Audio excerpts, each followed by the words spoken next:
I always believed that my marriage with Laura was strong. We had been together for over 15 years, and while our relationship wasn't flawless, I never imagined it could crumble like this. But one morning, everything took a dramatic turn. As Laura was getting ready for work, I hugged her goodbye, and something fell off.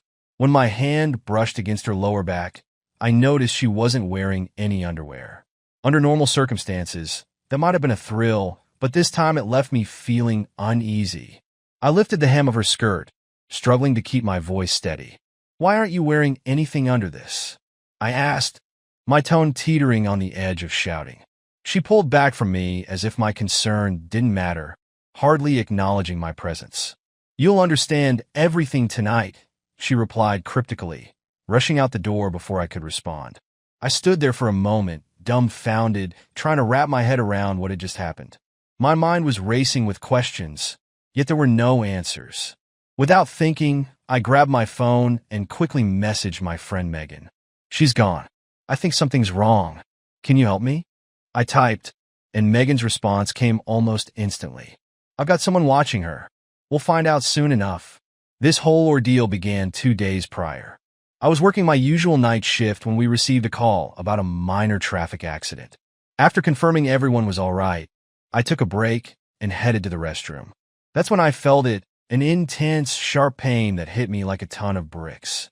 I couldn't help but cry out, hunched over in discomfort. Ethan, a colleague, heard my cries and rushed in. "Hey, are you all right?" he asked, his face contorted with concern as he saw me doubled over. "I don't know," I groaned, still racked with pain. Ethan glanced at the urinal and cringed.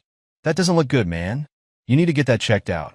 I followed his gaze to see greenish discharge. My heart sank. I knew what it indicated, and so did he. "Thanks. I'll visit a clinic first thing in the morning. Don't want to raise any alarms at the hospital," I replied, trying to sound composed. The next morning, I headed to a nearby hospital, hoping to avoid running into anyone I knew. Fortunately, the waiting room was empty, and I was called in quickly. After some tests, I found myself anxiously sitting in an exam room, fear gnawing at me. A nurse entered first, avoiding my gaze as she took my vitals. "The doctor will be with you shortly," she muttered before leaving the room. When the doctor finally came in, he wasted no time. "Mr. Thompson, I'm afraid I have some bad news," he said seriously. "You have chlamydia." I felt as if the ground had been yanked out from beneath me. "Chlamydia?" I echoed, my voice barely above a whisper. He nodded, informing me that I would need antibiotics and to refrain from any sexual activity for at least a week after treatment. Also, he added, my recent sexual partners would need to be tested as well. Staring blankly at him, my thoughts were racing. "There's only been one," I said quietly. "My wife." The realization hit hard. Laura had given me an STD. I couldn't comprehend how this had happened. We had been married for so long, and as far as I knew, neither of us had been unfaithful. I had to confide in someone, so I called my parents. My dad answered, sounding cheerful and blissfully unaware of the storm brewing in my life. "Hey, Dad, can I come over? I've got a problem," I said, trying to maintain my composure. "Of course, son. We'll put on some coffee. Come on by," he replied, his voice warm and inviting, providing the support I desperately needed. Growing up, my family had strong religious values, emphasizing fidelity and abstinence before marriage. I had adhered to those teachings, remaining a virgin until I married Laura at 23. Back then, she had been patient, guiding me through my inexperience and showing me what she enjoyed. I had always believed our intimate life was healthy. It might not have been wild or adventurous, but it had worked for a time at least, or so I thought. When I arrived at my parents' house, my dad welcomed me with a hug at the door. "Come on in, son," he said. "Your mom's got coffee ready." I settled down with them at the dining table. After a quick prayer over our meal, my dad studied me with concern. "What's going on, Ryan? You don't seem like yourself." Taking a deep breath, I decided to just get it out in the open. "I just got back from the doctor. I have chlamydia." My mother gasped, covering her mouth in shock. "Oh my word," she whispered. My dad, however, managed to maintain his calm demeanor, though I could see the worry etched in his features. Were you unfaithful to Laura? He asked softly but directly. No, Dad. I swear I've never cheated on her, I replied, my voice trembling slightly. He nodded, believing me without hesitation. Then it's her, he said quietly. What are you going to do now? I sighed heavily, the weight of the world pressing down on me. I think I have to divorce her, I admitted, the bitter taste of those words lingering in my mouth. My mom looked heartbroken. What about the girls? Lorna and Gloria. How will they handle this? I knew my parents were concerned about my daughters. Lorna was 14, and Gloria was 13.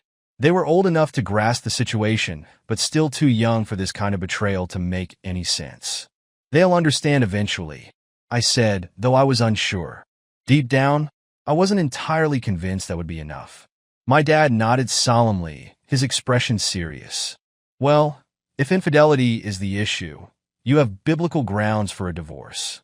Suddenly, a thought seemed to spark in his mind. Let me reach out to Megan Carter. She's a family law attorney at our church and should know how to navigate this.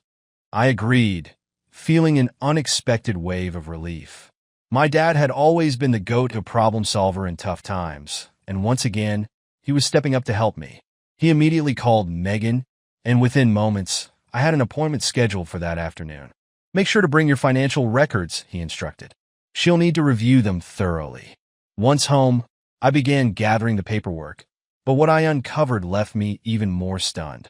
About 8 years ago, Laura had insisted on filing separate tax returns. I had gone along with it without question, but as I sifted through the old documents, I stumbled upon something strange. She had been earning significantly more than I realized, substantial bonuses and commissions that had never come up in our conversations. As I continued my search, I discovered a hidden bank account containing nearly $4 million. The realization hit me like a punch to the gut. Just then my phone buzzed. It was a text from Laura. Working late tonight. Don't wait up. My jaw clenched as I typed back a curt okay, struggling to keep the anger simmering inside me at bay. Laura was a stockbroker on Wall Street, and late nights were typical for her job. Or so I thought. Now I recognized it for what it really was, an excuse to conceal whatever she was doing behind my back. With the financial records and details of the secret account in hand, I headed to my meeting with Megan. When I arrived at her office, the receptionist ushered me in, and Megan greeted me with a warm yet sympathetic smile. Ryan, it's good to see you, although I wish it were under better circumstances, she said as she poured us both a cup of coffee. I recounted everything, the STD diagnosis, the hidden bank account, the late nights. Megan listened intently, taking notes the entire time. Once I finished, she leaned forward, her expression serious. Ryan, divorce isn't about finding justice. It's primarily about money, how much you have and how much a lawyer can extract from you. Even if you have proof of infidelity, you need more than just the STD to make your case. Her words landed like a ton of bricks. Despite everything I had discovered, it wasn't enough. What about the STD? Isn't that proof? I asked, desperation creeping into my voice. She shook her head. Laura's attorney could easily argue that you contracted it from someone else. Unless you have solid evidence of her cheating, it will ultimately depend on what the judge chooses to believe. She paused, then added, and regarding the hidden funds, Laura could claim it's a surprise retirement fund or come up with some other innocent excuse. It might look suspicious to us, but proving intent? That's an entirely different matter. My stomach plummeted. So, I'm basically trapped? I asked, sinking back in my chair, defeated. Megan leaned in, her demeanor softening. Not necessarily. I have a private investigator I frequently work with. He's excellent at what he does. If you want, he can start surveillance on Laura today. If she's still cheating, we'll gather more than enough evidence to present in court. It won't be cheap, but it's the kind of solid evidence that holds up legally. I nodded, feeling a flicker of hope igniting within me. Let's proceed, I said, resolute in my need to uncover the full truth, regardless of the cost. Great, Megan replied, reaching for a notepad. I'll need details about Laura's car, make, model, and license plate. Do you have any idea where she might be right now?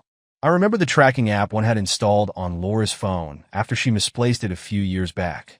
Opening the app, I quickly located her current position. Got it, I said, showing her the address on my screen. She's at a house up north. Megan scribbled down the information. Perfect. I'll get the investigator on this immediately. As she called him, providing all the necessary details, I could feel my heart racing with anticipation. After hanging up, she turned back to me. We should have answers soon if anything's happening. I nodded, trying to maintain my composure. What about the kids? I asked, suddenly protective of my daughters. Can I secure custody? Megan sighed. It's going to be challenging. Courts usually favor the mother, especially if she hasn't been proven unfit. However, if you've been the primary caregiver and you're willing to fight for it, we can definitely make an attempt. I've been the one taking care of them, I replied, frustration bubbling to the surface. Laura is hardly home in the evenings. I've always ensured they have what they need. That's a strong point, Megan noted, nodding. It'll help your case. Are you sure the girls are biologically yours? The question took me off guard, a wave of doubt crashing over me. I think so. I'm on their birth certificates, and I've raised them their whole lives. But does it really matter? It could, Megan said gently. Having that certainty could bolster your case if you want to be absolutely sure. I know a lab that can provide quick, discreet DNA testing, Megan said, handing me a business card for a testing center.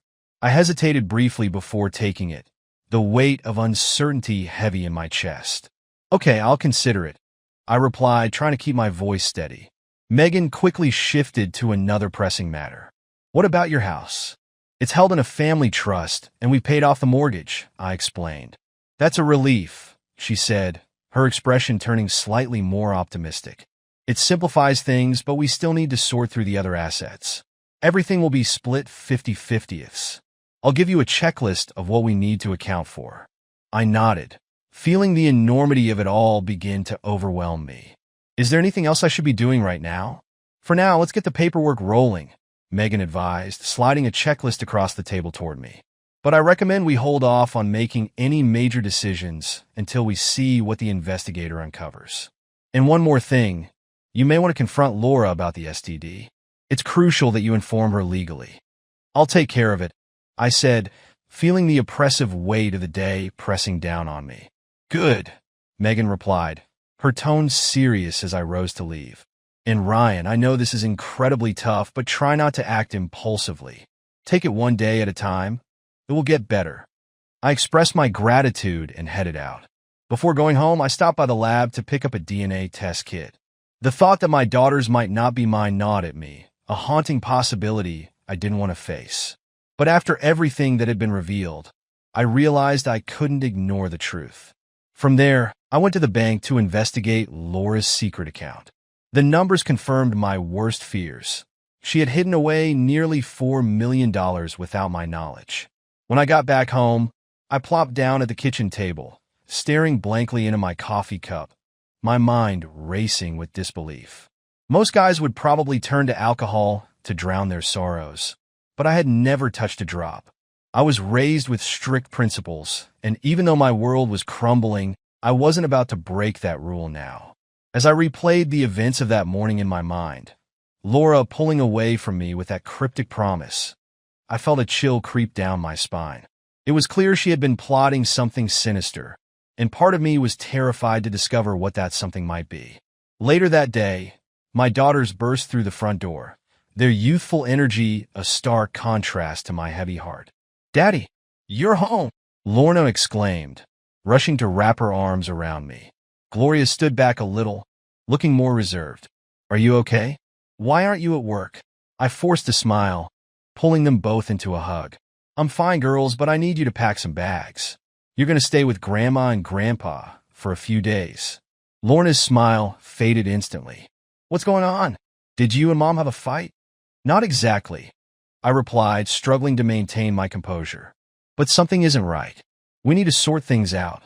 Lorna's eyes widened, as if she sensed there was more to the story. "You caught her cheating, didn't you?" Her question hit me like a slap to the face. "What makes you say that?" I asked, my heart racing. She looked down, her voice barely above a whisper. "I overheard some of her phone calls. She giggles like a schoolgirl. It was creepy." I pulled her into a tight embrace, feeling the fragility of the moment. "It's okay, sweetheart. You can talk to me about anything. Letting out a sigh, I reluctantly admitted, but yeah, you're right.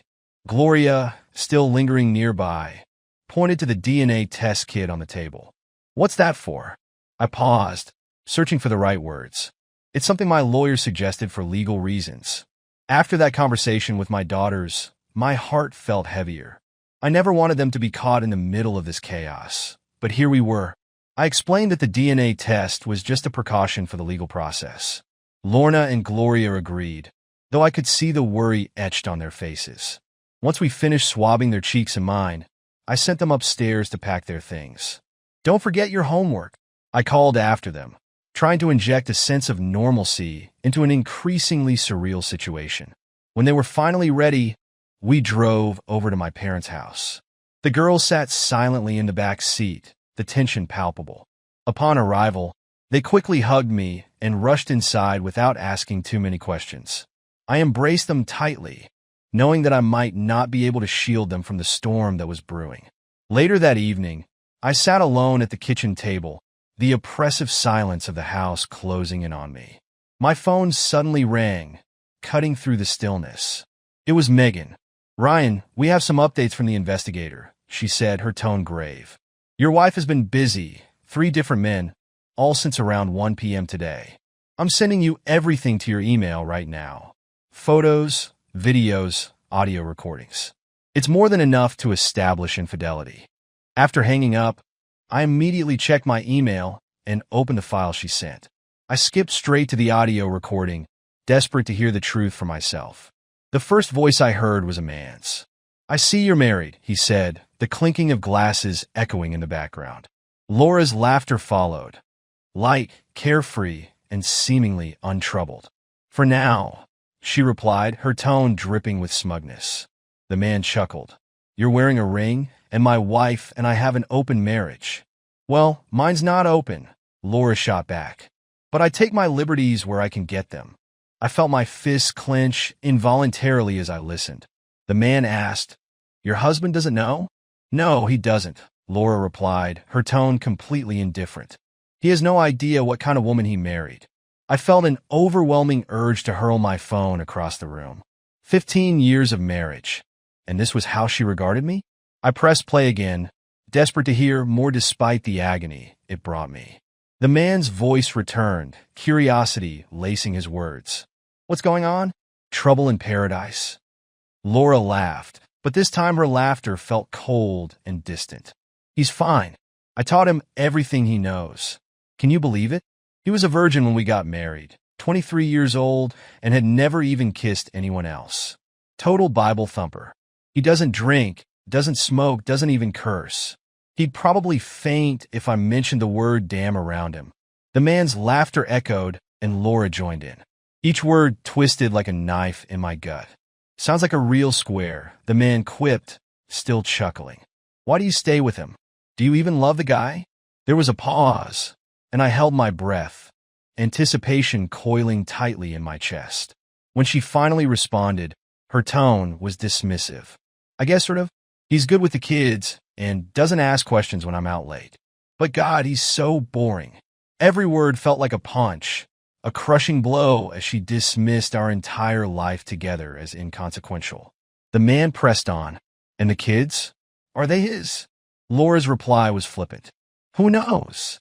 Who cares? He thinks they are, and that's what matters." I stopped the recording abruptly, my hands shaking uncontrollably. The room seemed to spin around me. I had trusted her for all these years. I had loved her. We had built a life together. And this was how she viewed me? My mind struggled to process the betrayal. Just then, my phone buzzed again, jolting me from my thoughts. It was Laura. I hesitated to answer, but I knew I had to keep my cool, at least for now. I picked up the call. "Ryan, are you okay?" she asked, her voice dripping with sweetness, as if nothing were wrong. "You sound a little off." "Rough day," I replied, forcing a semblance of normalcy into my voice, though I could barely suppress the anger bubbling beneath the surface. "I'll be home in about an hour," she said, her tone suddenly playful. "Still no underwear?" "You waiting?" I clenched my jaw, fighting to remain calm. "Sure," I said tersely. I love you, she chirped, completely unaware of what I now knew. Me too, I replied flatly, hanging up the call without a second thought. I sat there for what felt like an eternity, staring at my phone. Did she even notice that I hadn't said it back? In truth, I didn't care anymore. How could I love her after everything I had just heard? As the minutes dragged on, I gathered my thoughts. I printed out the most damning photos from Megan's email and neatly placed them in an envelope. Then I settled at the kitchen table, waiting for Laura to come home. An hour ticked by, then two. Still no sign of her. I grew anxious despite myself and called her phone. It went straight to voicemail. By the time 4 hours had passed, I was pacing around the house, restless and uncertain about my next move. Just as I was about to give up hope, the home phone rang. Dread filled me as I picked it up. Ryan Thompson speaking. I said, my voice weary. Mr. Thompson, this is Nina Collins from Grace Hospital. Your wife has been in an accident. Can you come down immediately? My heart raced as I struggled to process her words. Is she okay? What happened? I'm sorry, but I can't disclose details over the phone. The doctor will speak with you when you arrive, she replied, her tone professional and unyielding. Without a second thought, I grabbed the envelope of incriminating photos and rushed out the door, my mind swirling with confusion. As I headed straight for the hospital, I had no idea what awaited me. I knew the confrontation I had been preparing for would have to be postponed. When I arrived, my heart pounded as though it might burst from my chest. At the courtesy desk, I provided the receptionist with Laura's name. She typed something into the computer, then nodded toward a colleague. Please escort Mr. Thompson to the ICU, she instructed as I followed the nurse into the intensive care unit. I felt as though I were moving through a thick fog, my emotions in turmoil. Part of me was still furious with Laura, but another part of me was gripped by fear. No matter what she had done, she was still the mother of my children. Outside the ICU, a police officer approached me. Mr. Thompson, I'm Officer Simpson. I responded to your wife's accident. My pulse quickened. What happened? I asked, a chill racing down my spine. She was crossing the road when a motorcycle sped between the cars and hit her, he explained. The driver was under the influence of drugs at the time. I'm sorry. I was about to ask more questions, but just then, the doctor approached us. Mr. Thompson, I'm Dr. Smith. I've been overseeing your wife's case. How is she? I asked, bracing myself for the worst. She's in critical condition, Dr. Smith said, his expression grave. She has multiple fractures, internal injuries, and severe head trauma. We placed her in a medically induced coma to help reduce the swelling in her brain. Right now, it's touch and go. My knees nearly buckled as I processed everything that was happening. I could hardly bear the thought of Laura like this. Lying there, broken and vulnerable. She had always been my rock, my stronghold. Dr. Smith continued, there's something else you need to know. Were you aware of your wife's chlamydia diagnosis? I could only manage a flat response. I just found out this morning. You also need to be tested for HIV, he said, his words slicing through the haze of disbelief surrounding me. We've conducted tests on Laura, and while we're still waiting for results, there's a chance she may be HIV positive. The ground felt like it was shifting beneath my feet. HIV, I echoed, barely able to comprehend the severity of the situation. Yes, Dr. Smith replied gently. If you haven't been tested yet, I strongly recommend you see your doctor as soon as possible. If you test positive, treatment can help you manage it.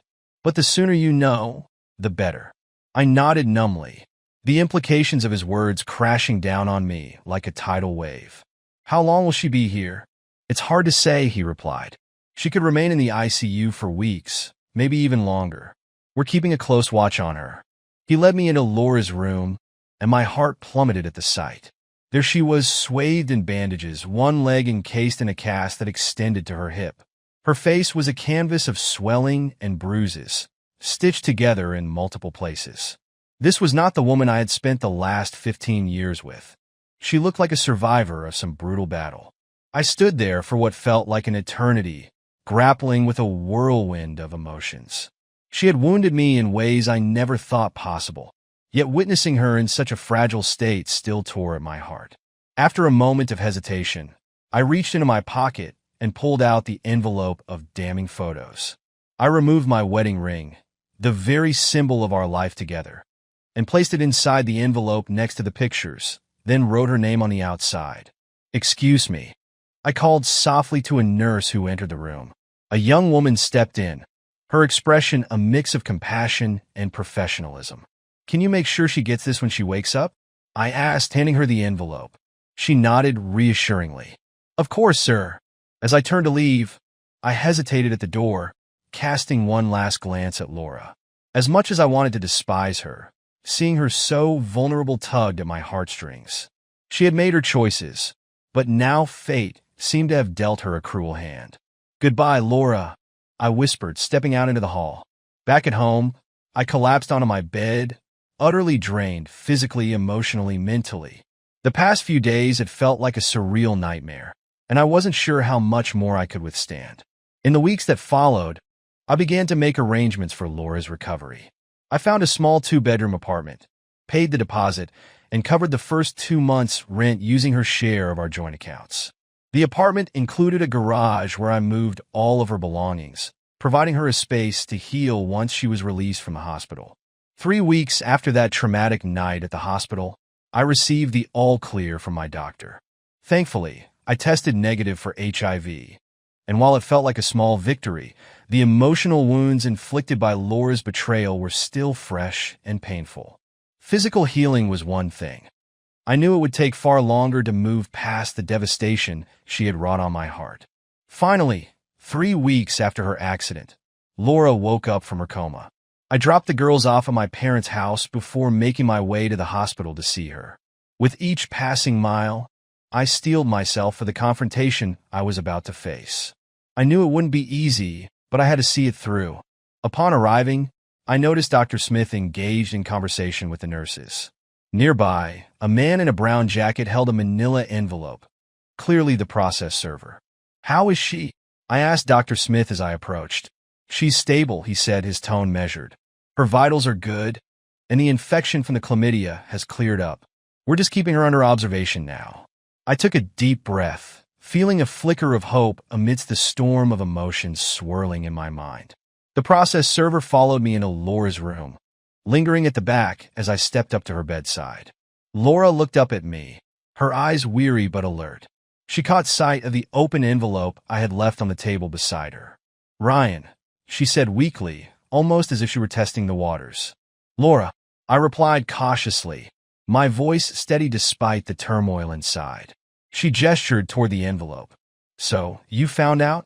"Yes," I affirmed, my tone unwavering. "You passed your illness to me, and I have all the proof I need." The process server stepped forward, clearing his throat. "Are you Laura Thompson?" he asked, his demeanor formal.